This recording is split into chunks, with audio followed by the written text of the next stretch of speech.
एक बार एक लड़का एक स्कूल में अपना एडमिशन करने के लिए आया और जिस स्कूल में वो लड़का अपना एडमिशन करने के लिए आया था उस स्कूल का एक नियम था, एक रूल था। और वो रूल ये था कि हर रोज क्लास शुरू होने से पहले वहां के सभी स्टूडेंट्स को मेडिटेशन करना पड़ता था।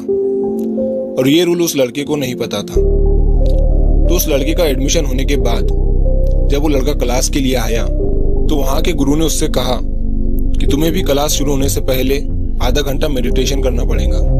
वो लड़का मेडिटेशन के लिए बैठा और मेडिटेशन करने लगा, लेकिन 2 मिनट के बाद ही उस लड़के को गुस्सा आने लगा और उसने अपनी आंखें खोल ली और वो मेडिटेशन से उठ गया।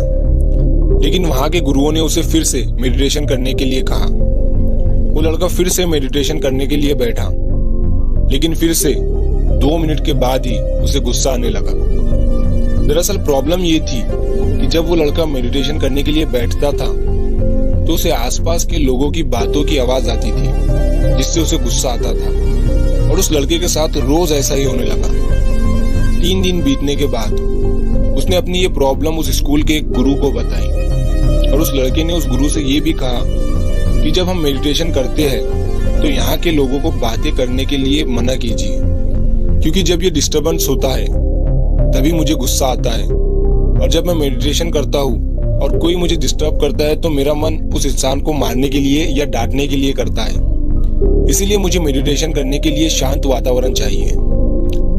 तो उस स्कूल के गुरु ने उस लड़के से कहा, तुम कुछ भी कर लो, लोग तुम्हें हर जगह डिस्टर्ब करेंगे, तुम्हें अपने गुस्से पर काबू करना पड़ेगा।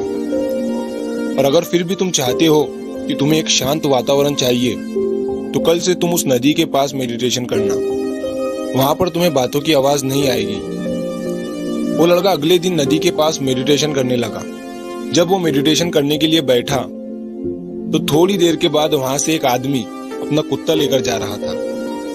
उस कुत्ते की आवाज से उस लड़के को डिस्टर्ब हुआ और उसे गुस्सा आ गया। और फिर से 3 दिन तक उसके साथ ऐसा ही हुआ।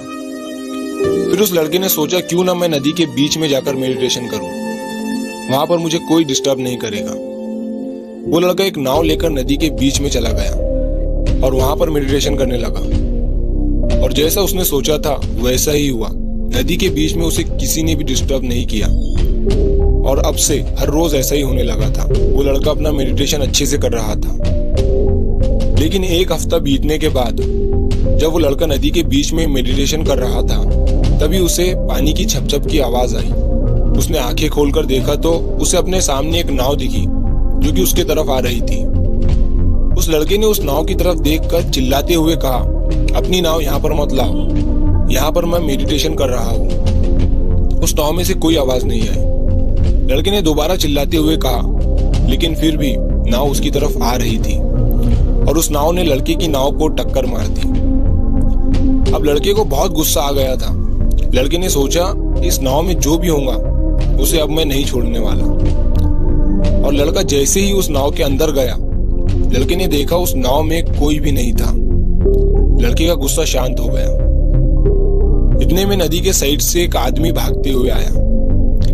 लड़के ने सोचा ये नाव उस आदमी की होगी। लड़के को गुस्सा आया और फिर से लड़का उस आदमी पर चिल्लाने लगा, लेकिन वो नाव उस आदमी की भी नहीं थी। उस आदमी ने लड़के से बोला, मैं तो यहाँ तुम्हें ये पता पूछने आया था और तुम मुझ पर ही चिल्लाने लगे। ये सुनने के बाद लड़के का गुस्सा फिर से शांत हो गया। फिर लड़का उस नाव को उस दिशा में लेकर गया जिस दिशा से वो नाव आई थी। लड़के ने ये सोचा कि वहां पर इस नाव का मालिक मिल जाएगा, वहां पर जाकर उस पर अपना गुस्सा निकालूंगा। लेकिन ये लड़का जब वहां पर पहुंचा तो वहां पर पहुंचने के बाद इसे मालूम पड़ा कि ये नाव जो है बंधी हुई थी और तेज हवा और लहरों की वजह से ये खुलकर खुद नदी में चली गई। अब उस लड़के का गुस्सा फिर से शांत हो गया। वो किसी को कुछ बोल ही नहीं सकता था, क्योंकि ये सब जो हुआ था ये तो नेचुरली हुआ था, प्रकृति की वजह से हुआ था।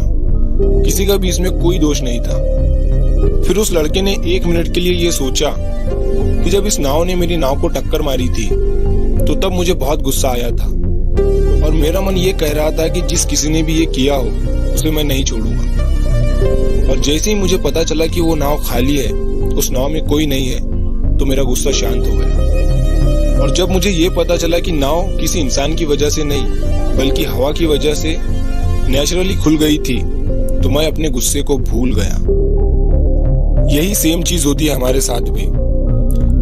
जब हमें किसी चीज पर गुस्सा आता है और वो चीज किसी इंसान की वजह से होती है तो हम अपना गुस्सा उस इंसान पर तो निकाल लेते हैं, लेकिन जब अगर कोई चीज प्रकृति की वजह से होती है, नेचुरली होती है, तो हम अपना गुस्सा किसी पर निकाल नहीं सकते और हम अपने गुस्से को भूल जाते हैं। क्यों ना अगर हम हर बार ऐसा ही सोचे, जब हमें गुस्सा आए किसी इंसान की वजह से, तो हम ये सोचे कि अगर ये प्रकृति की वजह से होता तो क्या हम उस इंसान पर चिल्लाते।